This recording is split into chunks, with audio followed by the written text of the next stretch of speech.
Hello again, everyone, and welcome to another edition of the Inside Lowell Daily Pulse, the Wednesday, September 3rd edition of the Daily Pulse. I'm your host, Teddy Panos, coming here from the Well Point Studios here in beautiful downtown Lowell. And if it's Wednesday, well, you know that means Bill Samaras, I showed up. former Lowell mayor and city councilor, will be joining us here in studios. And looky here. Look who's next to the former mayor, the current city manager, Tom He Golden. called and threatened me that he was going to release the D that he has in his pocket that I received when I was. Oh, no. And I told him Not true. There was not one D. There were a couple. He told me he's tired of getting beat up one-on-one with me and talking about high school construction. He needs the man. We're not going to talk we about can high beat school. up on him. Yeah, We said we wouldn't bring that up. Not on this one, but I got a hunch there's going to come a time where we're going to need to talk more about the high school. I'm sure we will. I'm glad to have you here. I hope the jet lag has worn off on you from your Geneva junket, as some have Yes, called it. I like that. But the Geneva junket. I love alliteration, so we'll talk a little about that and why the junket could be a huge moment in the city of Lowell's history. That Yes. I think at some point we're going to look back on last week, that July visit by the UEF people, and realize that's kind of how this all got started. Lots to talk about, but every time I talk to a city council, they're all talking about detail. You got to talk to the manager for details. You got to talk to the manager for details. So you're here. We're going to get into the details, all of it, with Manager Golden. First, let me thank my Daily Pulse sponsors, Ray Booten, licensed realtor in Massachusetts and New Hampshire, certified appraiser in both states as well. So if you're looking to buy or sell a home, a business, or a commercial property, you need to get in touch with Ray Booten today. And you can find him easily enough, realestaterayBooten.com. That's realestaterayBooten.com. Thanks as well to our friends at WellPoint. WellPoint, the only health plan offering healthcare benefits exclusively to Massachusetts GIC members. At WellPoint, your whole health is their whole point. Thanks, Ray. Thanks, WellPoint. Thank our other sponsors in a few minutes, but let's get right down to it. All right, you were out. It is Wednesday, September 3rd. Last Monday, August 25th, was it? Through the 27th, you were out in Geneva. We got to see the first day, the nice big conference table that you and your colleagues were at, the city councilors were at, and your bosses, yep, and all the world United Nations, United Nations, Nations University. It was an impressive thing, and again, It is impressive. Kudos to Lowell Telemedia for actually broadcasting that entire thing live. A huge service. I will take no credit for that because I had a hard time with my phone. we couldn't bring our company phones, the city phones, because they wouldn't work over there. But Connor Baldwin really worked hard with Moran Fernandez, and they made it happen with the UN folk. Awesome. It was great. From what we saw, again, a lot of good information out there, a lot of new information. What was your take? My take on was what transpired in Geneva. Well, first, it gave us the opportunity to be announced on a world stage, and I think that is important. It's important, there's a lot of naysayers and, the junket piece and everything else, but most of the councilors, you're traveling 10 hours to get there. We're there on the ground for 32 hours or so, and then 10 hours back. So, I'd debunk that myth pretty much immediately with the work that we did. That first day was a little bit of a trip. Let me just say that. Second day was a little bit easier, but a lot else going on. More of the finance stuff back and forth, batting it back and forth. But it's a good opportunity. Relationships aren't built on Zoom, and we've had the last count that I had, and I was talking to Doreen Burgess, my chief. We had 24 meetings thus far. And if I can, just for a moment, talk about how this happened, because I don't think a lot of folks know how this happened. I'm going to try to get your show. The Reader's Digest version about how this happened is Mayor Rourke came to me and he said, hey, listen, there's a magazine. It's a coffee table magazine. It's called Invest Boston. And I invite everyone to look it up because Lowell did a great spread in there. So the mayor had this idea, Invest Boston. It's part of our marketing piece to push out all the good information in Lowell. So we looked at it. We said, sure, let's get it done. I think it's a 6-page or 8-page piece. Somehow this coffee table booklet ended up in the United Nations, habitat. They see it, they like it, they call us, and they invite the mayor. They invite the mayor to basically sing the song that was in this Invest Boston piece. Mayor has an opportunity. I think he goes up for 2.5 days up to Canada, runs into a guy by the name of Mark 𝐂𝐚𝐢𝐥𝐲, who tells a funny story about how he asked for a card, without the R. And Mark is pretty funny about that whole point. The mayor comes back, talks to me about it. I said, hey, listen, nothing ventured, nothing gained. Let's try to give this a shot, see what it's all about. Meeting after meeting after meeting after meeting. And there were, between Zoom meetings, myself and the mayor, I think, was up in Canada 3 times. I was up there 2 times. A bunch of the council had gone up. And in between, we're setting the stage to get our profile ready for the world stage, essentially. And our profile, you could think of as a resume. It's how they want to portray the city the way investors want it to be seen, if that makes any sense. We've had a great opportunity with what Giovanni, Assistant City Manager, Baez-Rose, has done in her team with Lowell Forward. So that was a great start. But that's the process that we've started. We get to Geneva, we get the announcement on the world stage, we meet some of the folks from UN Habitat, the United Nations, of course, being there, and it was a wild ride for the 3 days or so, back and forth. But it gave us an opportunity to really understand where we're going. And now what we're looking forward to is heading into the next step. And that next step is really working on that profile of that resume. Thus far, like I said, we were counting it just the other day. Not phone calls, not text messages, just actual meetings, discussions, meet and greets, talking to people. As you know, UEF was in Lowell, Massachusetts, and they promised to return the favor in Geneva, and they did. We were as busy as they were when they were here. So, but, to the naysayers that are out there, and, being skeptical is always good. I was skeptical, and it's a healthy thing. But in order to push forward, I think that this council, this mayor, my administration, I think we're moving forward on the quality of life issues. I think that we push every single day, but it would be wrong for us not to look for the next 5 to 10 years or 15 years. I have a hard time doing 20-year. Me personally, what are we going to be in 20 years? Well, because I think it's a living, breathing document that changes every year. But it would be wrong for this administration not to be looking for the next biggest thing. And I say that to anybody that is a naysayer pushing back, and this is a junket, or this is you have to open up your world to see how people are doing it elsewhere. This is an opportunity that, in my opinion, is time and money well spent to capture the attention of, world investors. I've had an opportunity, myself, the mayor, and the team, to talk to 2 people. They're legitimate billionaires. And why are they talking to the mayor of Lowell and the city manager of Lowell? It's because we're open to change. We're open to allow things to happen. This is all going on with what Massachusetts started under Charlie Baker, and Maura Healey has continued it with the MBTA zoning. We're falling into a good opportunity here, which I'm so excited about. I'm trying to stop so we can get into Q&A. But I invite anyone to give me a call to say, what's next? What's happening? The resume piece, that really is next. That is what we're working on right now to get it to the next, before the next UE7, the Urban Economy Forum 7, which is in Toronto, which is in October. Okay. So we're hoping for more announcements and working with UMass Lowell, et cetera, et cetera, et cetera. All right, let's talk about some of these items and talk about what comes next. Why did so many people need to go? Why was it important to have so many members of your team, but also to have, I think, 7 counselors? 7 went to Toronto, by the way, in November or December, whenever it was, of 2024. Why was it important to have that many people go? You could have saved, $10,000 by having a couple of less counselors go, right? But you know something? It shows commitment. It shows real commitment. I wasn't kidding when you're talking about going to Geneva, Switzerland, you don't fly there direct.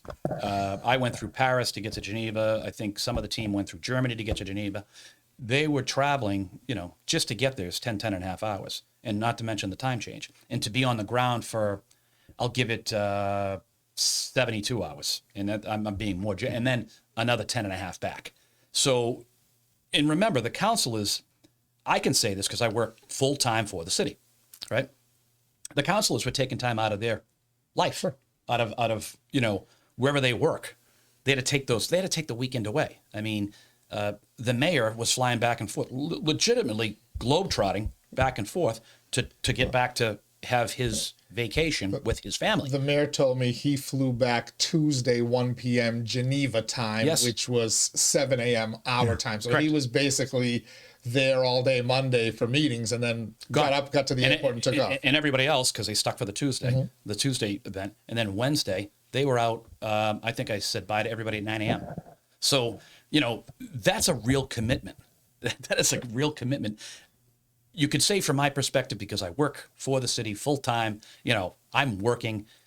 The council took time off their schedule from their company, had to go to, Teddy Panos, the owner, and say, listen, I'm not going to be in Monday, Tuesday, Wednesday, and I'm probably going to be junk on Thursday, maybe even Friday. So I, say thank you to the council for making that commitment. And I know the other four councils, they wanted to go, but they couldn't go because of commitments. And that does happen. So if we look at this in a different light, and we look at trying to sell the city, and we look at trying to do something different, as opposed to armchair quarterback saying, this is baloney, or this is no good. How can you move a city forward? Remember, my job, per the city council's direction, is to work day-to-day operations. Every single day, there's something going on in the city that we're trying to work on those operations. I mean, just today, I was with Heritage Properties. At the council's request, we worked with Heritage Properties to redevelop Middlesex Street. And that's really happening. We broke ground today. That's one of the, I'll call it a small victory, but that's a day-to-day operation. But it would be wrong for the administration, wrong for the outlook of the city, not to be wondering what's 5 years out, what's 10 years out. And that's what we're trying to do here. That's in hiring you as a city manager. That's what's also expected. It is. I mean, right. the everyday functioning. But what are you going to do, or what's going to happen in this city that will allow this city to grow? Because if it doesn't grow, it dies. Cities like have to many grow. communities. Right. We have to talk about. People talk about, cutting taxes this way. I've been doing this for a long time.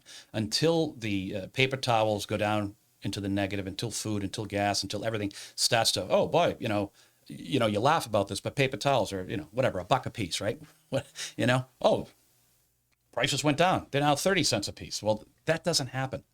That, and in order for us to continue moving the ball, we need to increase revenue, and that revenue is going to be coming from new growth. And I think the new growth portion of what, once again, started with Governor Baker, Governor Healy has continued through with the MBTA zoning. I may disagree from a philosophical standpoint about whether towns should be involved in that, but the city is involved in it, and the city would be interested.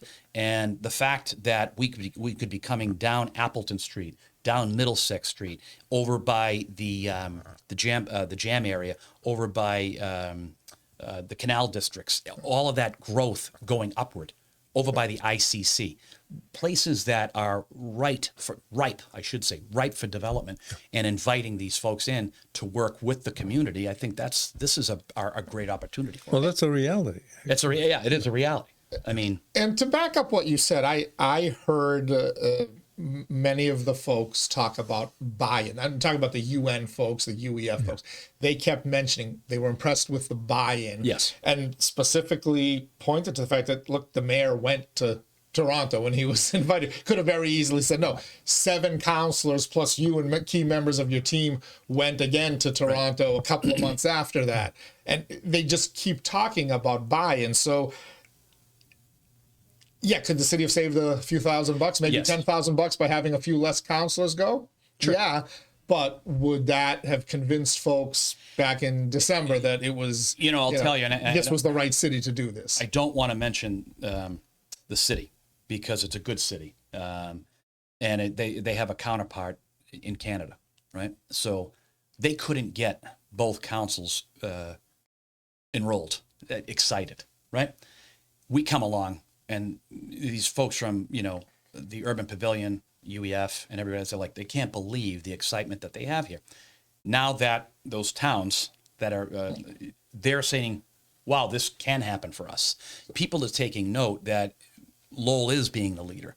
The fact that the university, the university does its own thing. However, under the mayor's leadership, the university, CITY, is now potentially going to be working with the UEF, which they've indicated interest, but also possibly working with MIT, possibly working with Harvard, possibly working with other communities that they do this anyways, but revolved around trying to make the city a better city, trying to make the region a better region. This is something that isn't just going to be in one location. This isn't just going to be in the jam area that I mentioned. In my thought process, it starts in the jam area, or it starts over by the train station, and starts to go out into the neighborhoods, bringing economic development opportunity. This isn't just about developers. This just isn't about people making money. Quite frankly, if we get the money released, they're making less money than they could if they were to put it in a typical bank account. It'd be in the percentages, the ones, the twos, the threes, trying to make stuff that's more affordable home ownership. But they're also accomplishing something. They're accomplishing something. Yeah. The wealthy individuals that I've had the opportunity to talk to, they, in their mind, feel as though it's their opportunity to give back. Yeah. Now, for what reason, I don't know. But why does it matter? They want to try to take a city and use that word habitat, the United Nations habitat. What does habitat mean? It's an ecosystem, the ecosystem of local economy, jobs, a good, clean place to live.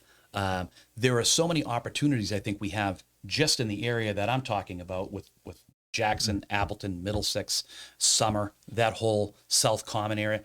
That opportunity could really become explosive to push into the downtown. And as soon as it pushes into the downtown, you're talking, you could be talking about the Ake, you could be talking about Senable, but it may not reach that far because we need land. We need land mass, and currently the land mass is in and around the downtown area. But the goals and objectives that were outlined by them mm-hmm. really match a lot of the goals and objectives that have made this city what it is at this particular point. I was talking, and I think back to Paul Slongus, and he'd be in your office every day. We have a lot of people that Paul Slongus would definitely be in the office. I have to bring him up because what you're talking about is what he was trying to do and get the city to make that step. And what seems to have happened, you're making that step, but you're bringing the council along. The council's going along. The council is definitely on. That's so important. I mean, you talk about another Paul Yem was talking about this with the development goals and what they wanted to do. He had said to me, and many of the councilors, boy, Mr. Manager, we kind of do that. Well, we kind of do that. Yeah. And as we're looking through the numbers, and I was talking to, I mentioned Mark Keeley earlier, and Reza and the rest of them, they're like, so you guys do this? I'm like, yeah, this is something we do from a local level, the state with state support, et cetera, et cetera. So you could tell that our language may be a little bit different, tomato, that type of stuff. But at the end of the day, we're trying to create the same type of community, right? And one of the things that they were really interested in is when we kept talking about our neighborhoods, what our neighborhoods mean to us. Yeah. The neighborhoods are involved.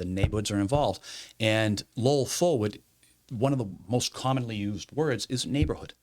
So getting input, getting why can this happen? Because I think we have a lot of buy-in. We're not doing this. I've seen some of the, and I'll call it ridiculous posts on Facebook about this type of stuff. And I have no problem calling people out, especially when they don't use their real name. That's, something you might as well just go yell into the Grand Canyon. But what is the other plan? What is the idea? We are responsible day-to-day operations. It is vitally important that this mayor, this council, this administration look 5 and 10 years out and try to make something happen. These opportunities don't come by accident. It comes when you're willing to listen, willing to work at it, willing to meet people face to face. And once again, those other 20 some odd meetings we've had just via Zoom or Microsoft Teams or just simply on the phone. So there's a lot of excitement here. All right, you talked about those meetings. I want to find out what's going on in some of those meetings. What are we talking about? Because some counselors have put out some specific timetables that sound really interesting. Are they realistic? We'll talk to the Manager Golden. We'll continue with former Mayor Bolsonaro's. First, let me quickly thank our Daily Pulse sponsors. Ray Booten, licensed realtor in Massachusetts and New Hampshire. Find him online, realestaterayBooten.com. Thanks as well to WellPoint. At WellPoint, your whole health is their whole point. Washington Savings Bank, banking that feels like home. Make the switch now to Washington Savings Bank. TMI Properties, quality and value at every price point. Find your perfect space with TMI. Mahoney Oil, providing warmth and protection to generations of families for 100 years. Thank you as well to our friends at Francis E. Preventure Insurance, the agency Greater Lowell has counted on to insure its most valuable assets since 1982. The Greater Lowell Community Foundation, improving the quality of life in Greater Lowell through strategic, impactful philanthropy. And by the Massachusetts Pirates, bringing all the hard-hitting action and excitement of arena football to the Mill City. In just a few days, you'll be able to vote on the Pirates' first Hall of Fame class. Yes, fans get to vote on that. The first Pirates inductees. Back with manager Tom Golden. All right, so 24 meetings was the number? You said you've had enough? Yeah. So, well, we saw one long one in Geneva on Monday the 25th. I got to attend some of them in Lowell as part of the tour that you provided for the UEF. What's going on in these other meetings? What are you talking about? What is happening in there? And you're talking about, you're speaking with billionaire investors. Yeah. Yeah. What we're talking about? Obviously, you're trying to get their money. Right. Well, how to change. How are you trying to get their money? How to change that ecosystem. You know, this isn't just, like I said, a lot of people are just thinking this is about just a real estate transaction. And in some aspects, that'd be the easiest part of it. But they want to change the ecosystem around that. They want to change the neighborhood around that, not change it for the worst, change it for the better. I've also heard, words where they're like gentrification. Well, I want to know at these open spots that we have, if there's no one there, is that gentrification? If we're talking about what the city needs, I think the city needs more affordable home ownership programs, like we did up in the Acre Crossing. That's something that in the legislature, I was supportive of. As a city manager, I was supportive of. There were, City Manager Donahue was supportive of, the senator, everybody, right? But that's something, if you get an opportunity to look at Acre Crossing, that is something that I believe we need. It gives people that opportunity up that rung of ladder. Because when you're talking about, and it sounds all gobbledygook type stuff, and it's, but it really matters. It matters when you have affordable housing, like Dan Rivera over at CBA, his plan that he's coming out with is going to be nothing short of spectacular. Nothing short of spectacular. That is the right guy for the job. And if and when he is ready to go public, and I know he's talked about it briefly, but it's his show. We've talked about how the city can help the CBA, and how to grow housing, from percentages, from affordable housing, complete affordable. We've talked with the Lowell Housing Authority. They have a process coming up right now, and the city's actively involved in saying, we're here to support you. Remember, we have the UEF that we're still trying to, bring in, and I think we've successfully done that. And you do that by meeting with people, by learning what they need, by learning you have to become comfortable in business. And this is a business transaction. So affordable housing versus the word that you've used long before you were city manager. Affordable home ownership. That's right. And you point to the Shaughnessy Terrace. 100%. The kind of the original process. Shaughnessy Terrace, when that happened, the terrible things that were said about the delegation at that time. Oh, and I'll tell you, and I know, I still remember. it wasn't pretty. It wasn't pretty. And it was even some of my own colleagues. When you go back into River's Edge now, I think it's something to be proud of. Absolutely. I lived there for 6 months. I'm amazed at what the neighborhood was like. But to the people, The pride he gave people. But to the people that want to use, charged words, give me a call, or it's probably just easier for you to type them. on a computer screen, because this isn't something that I just picked up on. That was done over 20 years ago. And that was a hard project. And quite frankly, it's such a hard project, we're still working on it.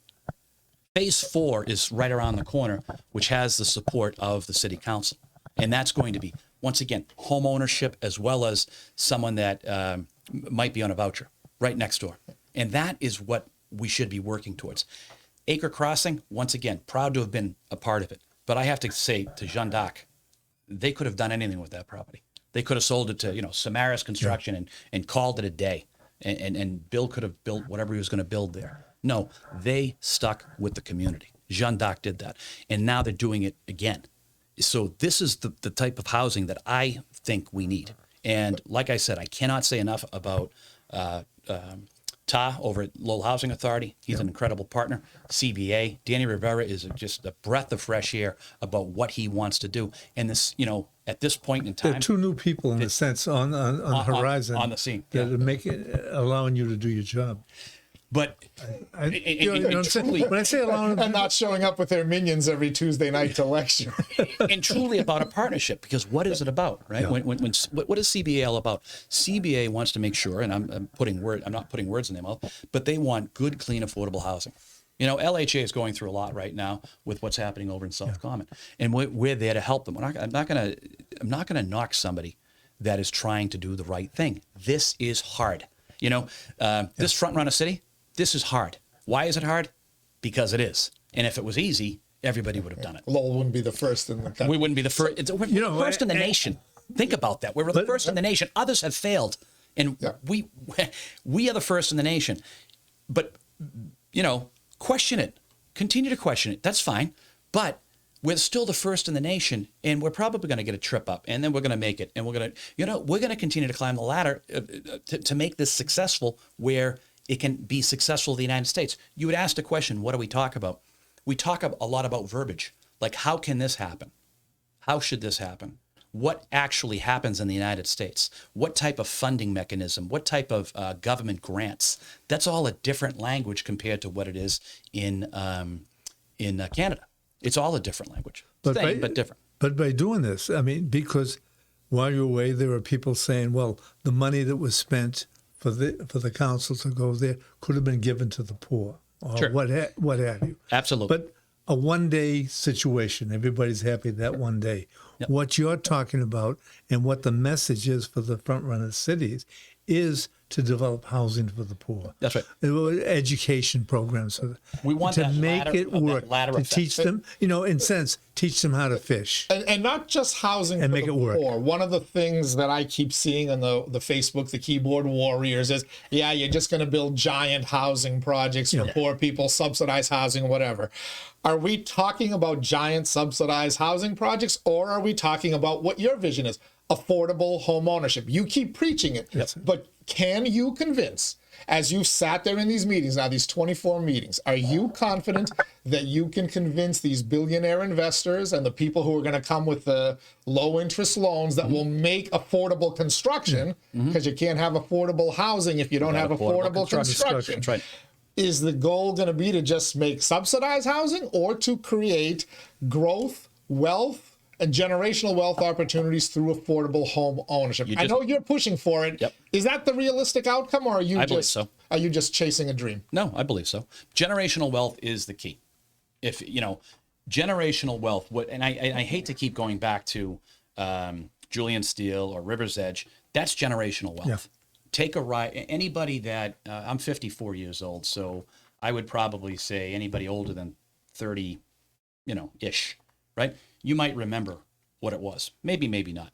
But look at what it is today. That is generational wealth. My background is in real estate. I think everybody knows that. But if you have that opportunity to give people that chance, exactly like Acre Crossing did, exactly like River's Edge has done, and you have, in a city like Lowell, we need all of the above. We need 0 to 100. And I think what will happen is investor A will only be a 0 to 60 guy, gal, whatever the case may be. Investor B is going to buy into more of this idea of affordable home ownership, because that's investor B's thought process. We don't have to take investor A's work or money or anything like that. You know, would be leaning more towards investor B. Yeah. And remember, two of the folks that I've spoken to so far, they are all about what else is in it. Like, what else can we do? How do we change the makeup of a neighborhood to the neighborhood's liking? They're not in here to just blow something up and say, we're going to do this. They love the feedback of what is happening, the feedback in the neighborhood. And that is, one of the key parts that they, once again, zeroed in on. Work with the neighbors. Work with neighbors. Work with discussions. Out. Now, we can get into paralysis too, right? You can talk about this, but this has only been going on for 9 to 10 months. If you buy a property, buy a piece of land, and then you have to go through the architects and everything, it's going to take you 2 years to get up and running. We're talking about larger buildings. We're talking about working with neighborhoods, working to find out how to move forward. I think the council, as well as the administration, has made it clear that, affordable home ownership is that key. That doesn't mean we won't do some other housing. Matter of fact, we're talking to some local developers right now about doing some affordable housing. We had a groundbreaking today on market rate housing on Middlesex Street. And right down the street at the old club, the old fitness center, they're still working on another 50 units of market rate housing. So we have a mixture going on. We're still working with the Commonwealth of Massachusetts, Adam Bakey, who's the commissioner there, over at the Lowell District Court. Heard Street. All of this stuff has been in the pipeline for, it's quite frankly, 2.5 years, but it takes time. We are working with the ICC, and that's a sore point with people. People talk, the ICC is the ICC. I really truly believe that the governor's going to keep their word. The governor will keep their word in December of 26. I've been talking with the secretary. We will be talking further, because we already have started talking, about what does that whole area look like on Heard Street with the ICC. That's a year away. And in the development world, that's not that far. Right. So you're right. In the development world, it takes ages to get something. Yes. Yeah. Yet some of these councilors have come in here for debates and in other conversations I've had with them, and they've said, you'll see money start coming in within 6 months, and you will see shovels in the ground 9 to 12 months from today. Just yesterday, John Dakota, who went both to Geneva and Toronto during the District 8 debate, he specifically pointed to that project, the artist rendition that we published on InsideLowell.com of a development above the Gallagher Terminal parking garage directly tied into Gallagher Terminal.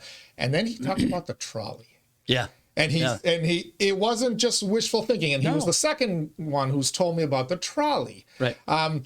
Which was kind of shot down when the price tag came in. I think it was over 20 million or something ridiculous to go from the Gallagher Terminal over to the Songus or whatever the national park trolley runs.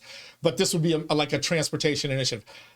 Are these realistic things? Are you discussing these things? Are you discussing that trolley? Is that trolley thing that was a pipe dream? We've absolutely talked about it. Okay. There's no question about it. Is that a reasonable project? I imagine it would sound great to people who talk about sustainability and environment and transport.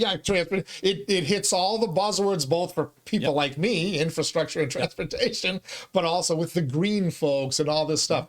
Is that a legitimate option? Could that project become reality because of this front-runner city investment? Yes, because remember, investor A that we've talked to is only interested in 0 to 60 affordable housing. Investor B believes in this market rate.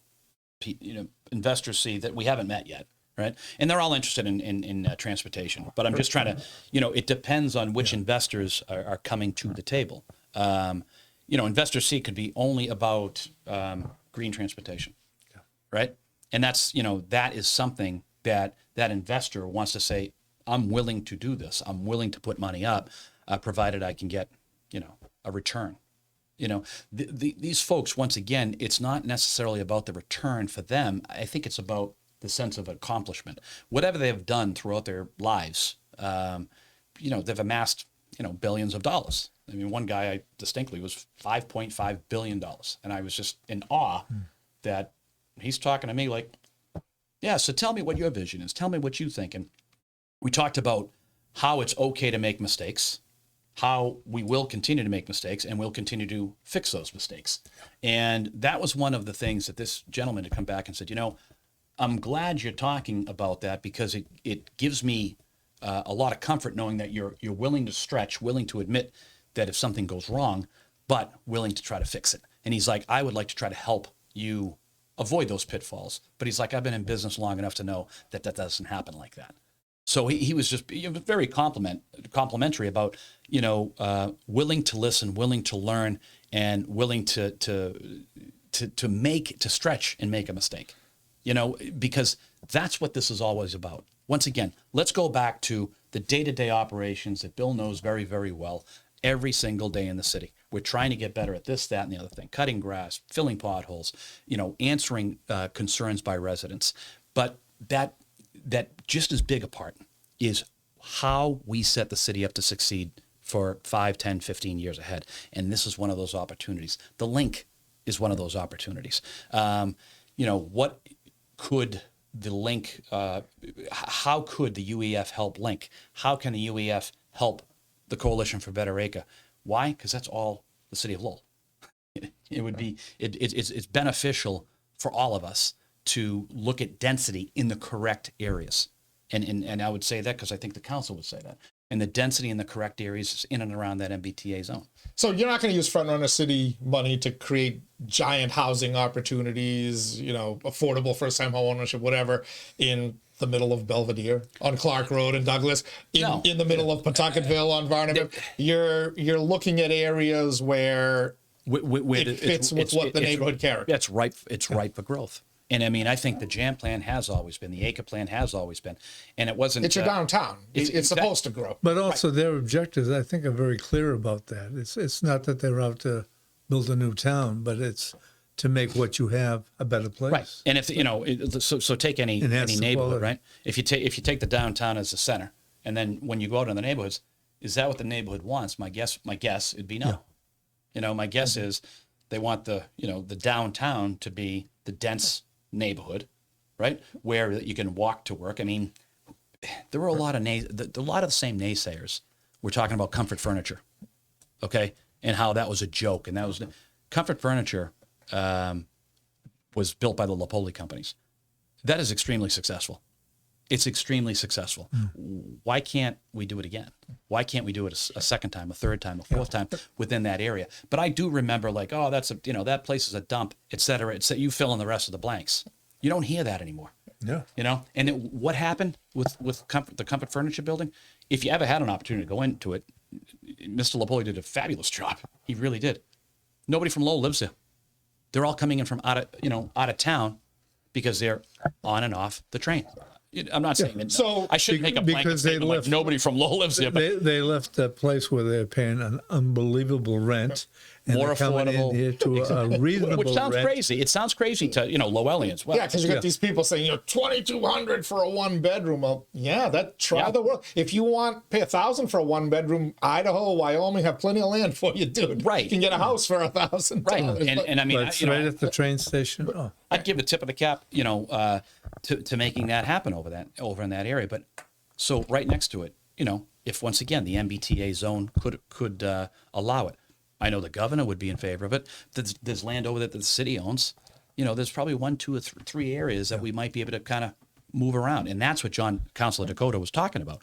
Those are 3 areas that could possibly move around in a rather rapid fashion. Why? Because you can't build anything unless you have site control.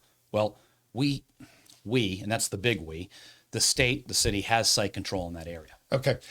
You mentioned job. People living downtown, you build up the downtown with residents and they walk to work. Right. Is the Front Runner City, does it promise jobs? That's what they want. This is not just about real estate. When I say real that's estate. That's important. I don't think people understand it. And I think one of the biggest sources of continued naysaying or negativity is we're talking about developers and $5 billion guy net worth and for most people they're like, I gotta worry about paying my kids school lunch this week. How will Front Runner City benefit the everyday resident of the city of Lowell, the guy who's struggling in the acre, the single mom in the lower Highlands or lower Centerville? No disrespect to Belvedere and the upper Highlands, but how will Frontrunner City benefit those residents of Lowell who are the working class people who are struggling day to day? I think it puts like Merrimack Valley Housing Partnership, 𝐃𝐚𝐢𝐥𝐲, who is an absolute rock star. I think it puts Merrimack Valley Housing Partnership on steroids, you know, to be quite frank with you. If you're looking to buy a house and you don't know 𝐃𝐚𝐢𝐥𝐲 and the Merrimack Valley Housing Partnership, you need to. She was the best part of that promotional video. Go to Facebook, City of Lowell page, put out a video that you guys gave to the Frontrunner City people. She was the rock star of that video. Absolutely. No disrespect to any. No. She was great. She was absolutely dynamite. But when you talk about trying to grow a city, this isn't just about 0 to 60% of federal poverty limits, right? And people will push back and say, this is all about just low-income housing. It's not about low-income housing. It's about mixed-income housing. The strategy that's thus far that we've taken on is like from wind development. What wind development does, and I shouldn't just mention wind because there are other people that do this as well, but they're the latest that has done it. They've done it in the city and are looking to do it again, where a third, and a third is the easiest way to kind of talk about it, where each door is painted blue, and you don't know behind door number one that somebody that is paying market rate, and door number two is somebody that's paying close to market rate, and door number three is somebody that's not paying market rate at all, right? And that is my opinion of what housing should be.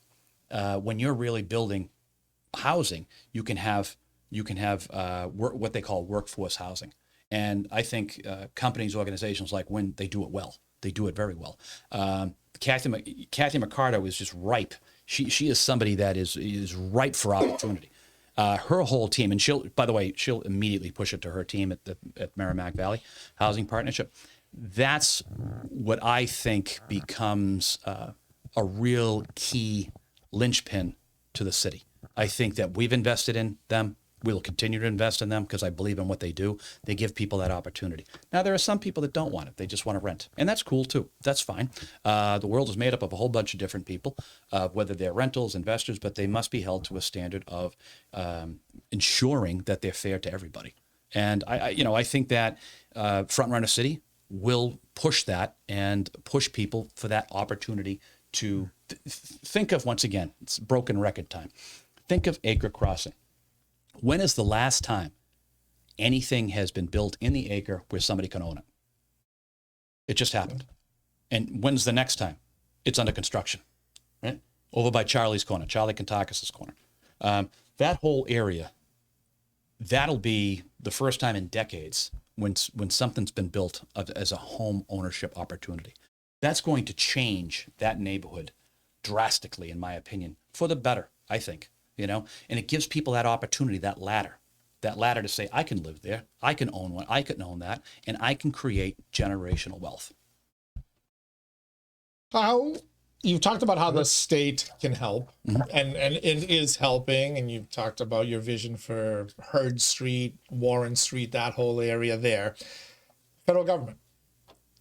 What's their role in this? Has there been any communication with folks in D.C.? I know Congresswoman Trahan was part of the UEF visit here, but are folks, besides Congresswoman Trahan, aware that Lowell, Massachusetts is the first Frontrunner city? Yes. In the United States, is the White House aware that Lowell, Massachusetts is the first Frontrunner city? I can't speak to the White House, but I do know that there is a discussion about trying to get to the White House and have these, and that's a true statement. They want to get down. They want to talk.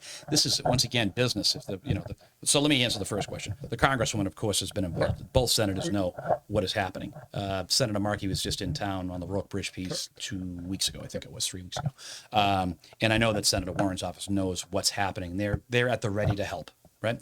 And I do know that the UEF folks, United Nations Habitat, they are interested. They want to get to talk to the president because the first Frontrunner city to talk about opportunity and what is that opportunity. And, given what they're doing, this isn't a giveaway. This isn't just people giving money and afford it. This is changing I don't want to say the ecology, but to what the neighborhood wants. All segments of different types of housing, businesses, walkability, getting to a train station. As you said, maybe today, sustainability may not be the key term. However, if you're talking about tightening up buildings and spending less on heat, et cetera, well, that's a different type of sustainability. You know, There's a bunch of sustainability, energy related, climate related. It's also structural, and if a building's built cheaply, it collapses. It's not sustainable. You also have to be able to afford it. Eduardo Moreno talked about if you can't build something that can pay for itself, different language to say the same thing. Right. So sustainability means a number of different things. Right. I mean, people hear sustainability and they start freaking out. And oh my God, that's an attack from the left. No, it's not. All right. And if anyone knows my politics, I'm pretty much center. You know, some people in the far right will say that I'm too left. Some people in the far left say I'm too far right. Which whatever, it is what it is. But, you know, sustainability actually means, can you have, in my opinion, can you have people live in a community, participate in a community, buy a coffee at a local coffee shop, you know, have an opportunity to participate in a positive way in the community. And that's what these folks are looking for. They talked about it at Regent Park.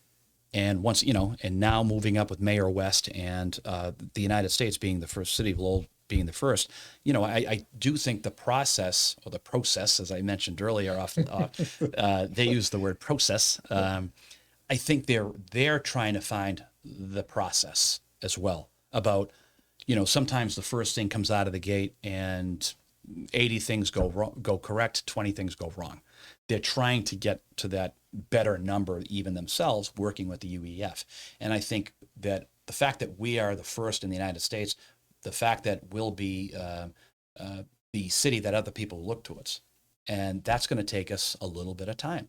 But I'm hoping in October we can have another announcement. They do like announcements. There's no question about it. They love announcing stuff, but it's landmark stuff. You know, it's really landmark things. Working with the university, working with the city, you know, understanding the fact that where they've worked recently, you know, up in Canada, not everybody's talking to everybody. And the two towns that I'm talking about that are now interested again, they're not talking to each other. Now they are. Now they see what we're doing. So there are a lot more people putting their resume in to say, look at us next.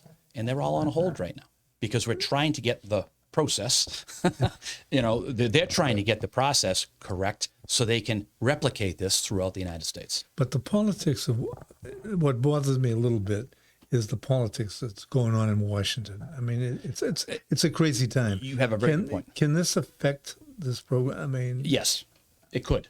But I think that, you know, one of the gentlemen that you were talking about earlier, I think there is concern. To say there's no concern would be foolish for me to say that. There's a concern, but a healthy concern. Okay. Everybody feels as though we can get by this because it's a business. It is a business. Everybody wants government to run like a business, right? We're trying to make government to run like a business. But to that end, if government truly ran like a business, we wouldn't do half the things we do, right? We wouldn't be in charge of parks. We just let them go. We wouldn't be in charge of roads. We just let them go because it costs money to do that stuff. But what we're trying to do, or what I think, what I know I'm trying to do, and I think we're trying to change the process of how we think of things. Today, we had a discussion, as I said, at a groundbreaking. It's important for the city of Lowell to participate in helping developers become successful. And, you know, a lot of people will say you're giving the store away, you're doing this. That is not the case. If you've ever been in business, being in business is extremely difficult. It's hard. Today's standards. I mean, you know, I wouldn't say to Teddy, but, you know, the Athenian corner, it's not roses every week. You know, most people know that I have a small business, you know. We're usually seaweed. Right.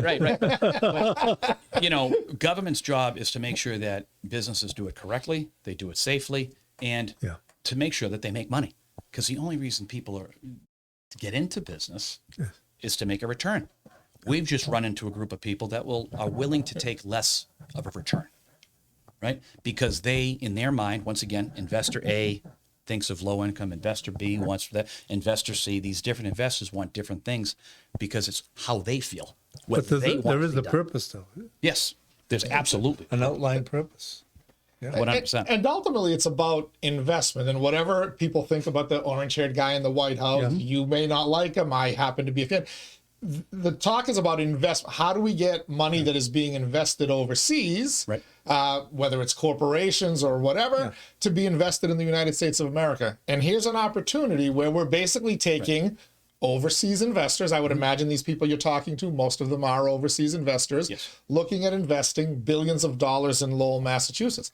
That's something everybody can celebrate. Now, we can have disagreements on what the best use for it is, but if someone's going to bring $5 billion into the United States of America, you should have Donald Trump, Lori Trahan, Elizabeth Warren, and Ed Markey getting together and singing "Kumbaya." I mean, we should all want that, right? So they would use local banks. So that's another question I have. Is this money going to create interest, whether it's low interest or whatever, for the World Bank and the International Bank of Geneva, or is Washington Savings Bank going to be able to be the conduit to give to a private investor in Lowell? I asked this at one of our meetings, and what happens at those 20 meetings? Which one? And I'm not being fresh. Every meeting is. It's trying to get to the process. It's trying to, standardize a process. And we're consistently pushing, and a couple of the folks, they want process, which once again, we could go into paralysis on process. However, we have other people saying, let's cut to the chase and let's get moving. I asked... that's the Mark Keeley guy who I heard very clearly. I'm tired of talking about promise. Can we get shovels in the ground? He is definitely... everybody in Lowell would love to sit and have a coffee with him. But I'd asked the question, what are the chances that we could utilize local institutions, local banks to do this? And remember, the billionaire there that we're talking about, Investor A, he or she may only want to give $300 million towards X. Investor B may want to give $500 million. Well, let's say $800 million. It's a pool that we've once used to do all the time at the LDFC, and we're talking about how to get a pool of banks, how to get a pool of investors. What's the difference, right? There was a really, and I think when you were mayor, they had a great pool of investment monies coming in from different banks. And we were talking about it earlier, and I know that they had put money up on the River's Edge, the Julian Steel project. They had put, the banks came together to dilute any type of risk, to bring the risk down. This is the same thing. One of the guys that I mentioned earlier, 5 Point, he's not taking his $5 billion and just handing it over. He's probably going to say, gee, I'm in for $1 billion. Or I'm in for $500 million. But also those banks were meeting a social need also. There is a social comp. There is. And they were able to say, we do that too. Right. And when I asked about using local banks, and it was kind of like, Jesus, that's a great. This is only.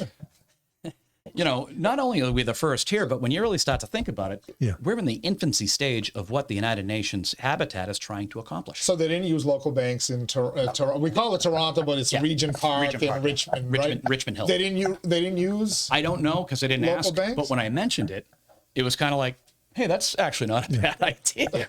Because they talked about local developers. And I remember Eduardo Marino in the mayor's reception room saying, we want local developers who know the community to be the ones to do these things. Right. So the $5 billion man that you spoke to would get involved with local developers and local banks to create a project on his wish list. When we bring a project forward, which we're in the process, once again, one of our homework assignments is starting to put that together.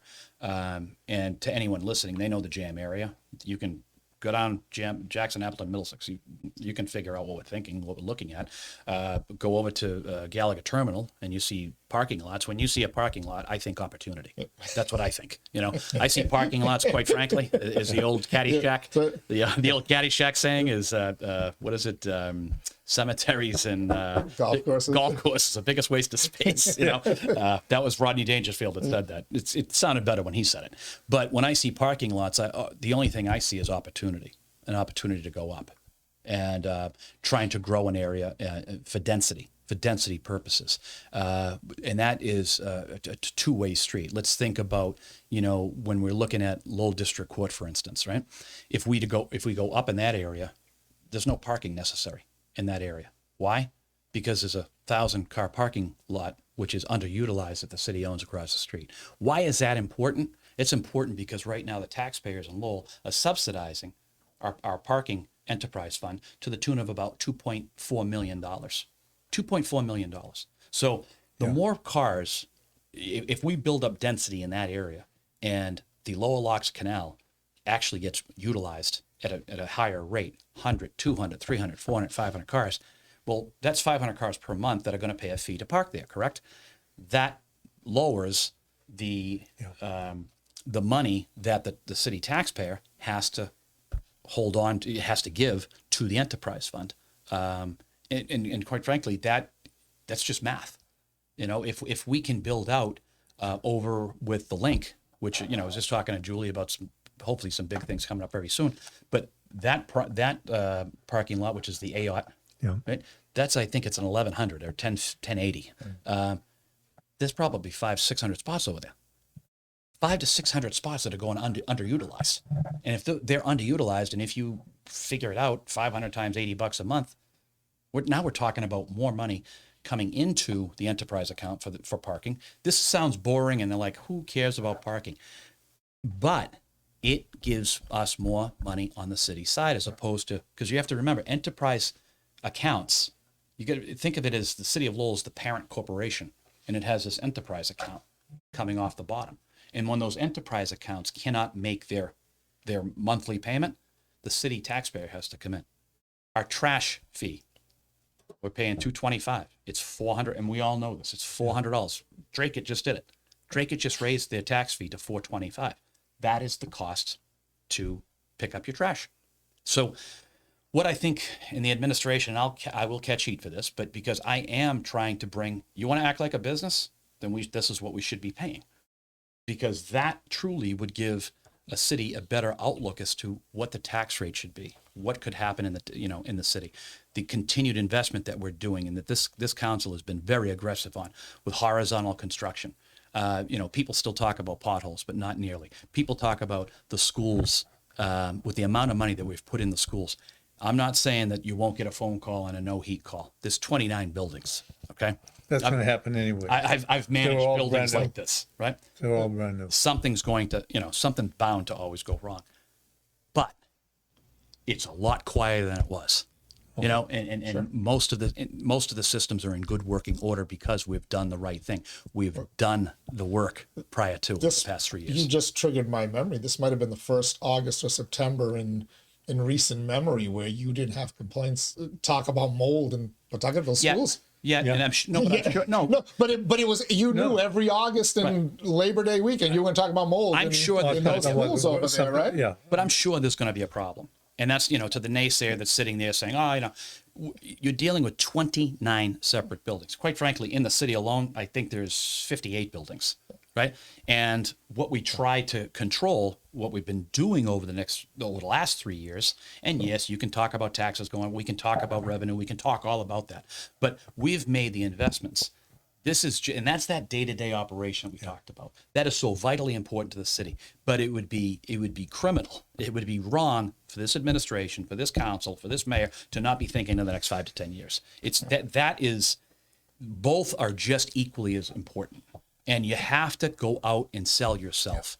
You have to do it. There's going to be more travel, and quite frankly, I can say I don't have the time. But Bill, you had mentioned earlier that is my job. I'm going to have to go. The mayor's going to have to take more time out of work, which costs him, a vacation day, right? Some of the councils will, take time out of their own work schedule. I think people forget the council, practically all of them have full-time jobs. They have full-time jobs. They have another life that they work on, and then they are councilors. But our councilors, and Bill knows this, being a mayor and a council, that's not a part-time job. No. It's not. If you're doing it right, you're out almost every night. And I'm not, people don't do the job. But to hear some of the criticism, I would suggest, what is your idea? What do you want to do? Yeah, it's easier to complain. Yeah. So I want to wrap it up. And you've been as optimistic as I've heard you about this. Some would say too optimistic, but I will still point have out skepticism. when we started this very first conversation we had about this right here in the WellPoint studios, you were optimistic, but you kept saying you were still wondering what's the catch, where's the trap door, or like I'll go to Lethal Weapon 2. Remember the scene where the guy was stepping on the on the plastic wrap, and so the next time the guy's like, I'm just looking around to see if there's any plastic on the floor. But skepticism is healthy. It's a good thing to be skeptical, because I'm skeptical. But you know something? You don't win ball games. You don't win at anything by saying, we're not going to move. We're not going to continue to plow forward. We're not going to have another idea. This council has, quite frankly, has had the guts to move forward on this. And I think this is worthy. And you know, if it's not this, then what? What's next? What should we be doing? We're going to continue to work Link. We're going to continue to work with the projects like the Heritage just today. Just today. You know, and in another couple of weeks, there's going to be another groundbreaking. So we're concentrating on, you know, the homegrown stuff, right? If you would, with our developers and our, you know, they'll term themselves as small developers. Well, I was in the business. These are big developers compared to what the real estate stuff that I did years ago. The people that we're talking to are gigantic investors, and you know, being there, talking to them, meeting them, you know, letting them know that you're okay, letting them know that you're willing to stretch. That's how you're gonna change things, in my opinion. And others will. But the knowledge base that you've developed, and you know, leadership. I'll tell you, as a counselor, that's what you wanted, okay? And you're willing to follow, or you're willing to participate. Yeah. If you have that type of commitment, because it's important. I mean, working on the city council, I like it going to college. You do more homework on the city council than they ever did in college. This is a lot. I mean, you had to. It's hard to survive. And, you know, and it sounds like I'm a cheerleader for the council, and I am to an extent, because the council is consistently pushing the administration to go into a direction, right? And it's one thing to push, but if they work with you too, right? But some of the things, then it's a win-win situation. You would know this. Some of the things I brought forward is hard. It's hard. Yeah. It takes courage. It takes political courage Yeah. to raise taxes beyond 2.5%. It takes political courage to look at the trash and let's have an honest discussion. It takes political courage to put money set aside to try something that I think is going to work. I truly think that this is going to work, and we'll be better off for it in coming days and time. Has there been an example, and I know there's not a lot of cities, the two Toronto examples there, Lowell, but I know they've also talked about Lisbon, Portugal. They're already underway on front runner city stuff, and somewhere in Mexico. Mm-hmm. Has anybody ever gotten as far as you guys have gotten, and then the UEF folks or the community says, you know what, it's not going to work, and they pull the plug on it? Not yet. So the fact that you have gotten this far, where you have gone to Geneva, you've signed documents and whatnot, when that's been done before, this investment follows. You got to remember, this UEF, this is still new, right? There's two here, one over here. They're trying to now standardize this process, because I think they're looking at it from the perspective, and Mark Healy comes back into my mind all the time. You know, Mark's like, let's run. You know, he probably ran with the Bulls a dozen times. Who knows? I gotta talk to him about that. But you know, they're trying to standardize the process, and I think they're now growing into a position that they're trying to standardize this process, and we happen to be the ones. They're in the United States for a reason. You know, they see the opportunity that can happen here. And once again, Mayor Rourke, this was a chance. Inside Boston, coffee magazine, got on somebody's desk. Yeah. Next thing you know, it started with a conversation. Next thing you know, it was another conversation. And it's been over 24 conversations, whether they visit or come here. They're not coming here. They didn't come here, and you met them. They didn't come here because they were looking to come to Lowell, Massachusetts.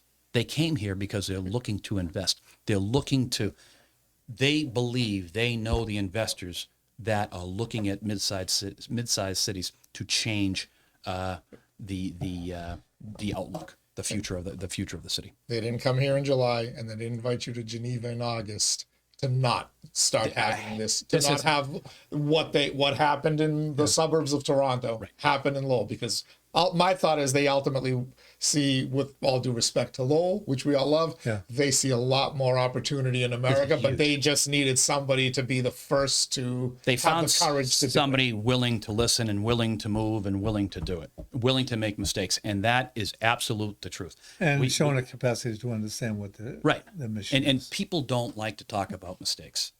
Mistakes are the healthiest thing. I could tell you in my business world as well as in my political world, which I've lived in both, I've made more mistakes because we're always trying to stretch and do something else. And when you make a mistake, the best thing is, my father would say, I hope you learn from that one, because you have to if you're trying to grow it. And that sounds corny. It sounds like it's on the back of a booklet or anything like that. But if you're just sitting there 9 to 5, Monday through Friday, waiting for stuff to happen, I think you'd be in the wrong job. You shouldn't, counselors are stretching all the time. Administrations should stretch all the time to make it better, a better tomorrow, right? And how do we do that? And that's up for grabs on that one. I think we're in the right. I think we're in the right. I think Paul Tsongas, as you mentioned earlier, I think he was the same way. You can't have a national parks. What are you talking about? You can't have a national parks. Well, we have a national park. You can't have, a stadium. Well, we have a stadium. We lost a team. We have another one coming back, right? You can't have the Tsongas Arena. Well, we have the Tsongas Arena. We have a D1 team that's in it. So all these things, when people are saying you can't have it, you can't have it, you know something? You're right. You're right. You can't have it. And if you don't try to have it, you're right. We are not a typical city. No. And I've heard that, and I've said this, from my days in the legislature. My other Gateway City friends would come to me and say, how did you guys do this? I said, we just keep swinging. You got to get up and keep swinging. I like that. You're right. We'll wrap it up with my favorite saying: some men see things as they are and ask why. Others see things that never were and ask why not. It's a little bit like you like to say, how do we get to yes? But we're going to end it here. Good stuff. City Manager Tom Golden. We'll resume beating you up next visit. I've got a lot of bones to pick with you about that school. Oh, but God, actually, I don't want to be hit on that one. Next Wednesday is the morning after. We're going to give you a tour. Your next scheduled visit, the morning after Lowell's preliminary election, Wednesday, September 10th. We'll have a lot to talk about if you want to join me. I think we will. All right. Thank you, former Mayor Bill Samaras, City Manager Golden. Thank you so much for your time, and thanks for a little more clarity on Frontrunner City. Keep moving. I'm more hyped than ever. Thanks to all of you for tuning in as well. I hope for you naysayers, I hope you got a little bit more understanding of how this will help you, the everyday citizen in Lowell, the everyday resident of Lowell, as well as the city as a whole. Thanks for tuning into the Daily Pulse. Tomorrow, Jerry Nutter will join us. We'll do a little election preview, post-debate analysis, and who knows what else Jerry will. Maybe we'll fight over the school budget and all the money that they seem to fall into while crying poor mouth. My take, not Jerry's, but we'll debate it happily. Friday, Leslie Boder will be here. By the way, next Friday, big news, big things coming to Inside Lowell, a live Daily Pulse with some special new additions to the show. Keep it tuned here. It drops every day at noon, the Daily Pulse, the show that keeps its finger on the pulse of Lowell and the world around it. Till tomorrow, everybody, stay safe, stay cool, and I'll see you on the other side.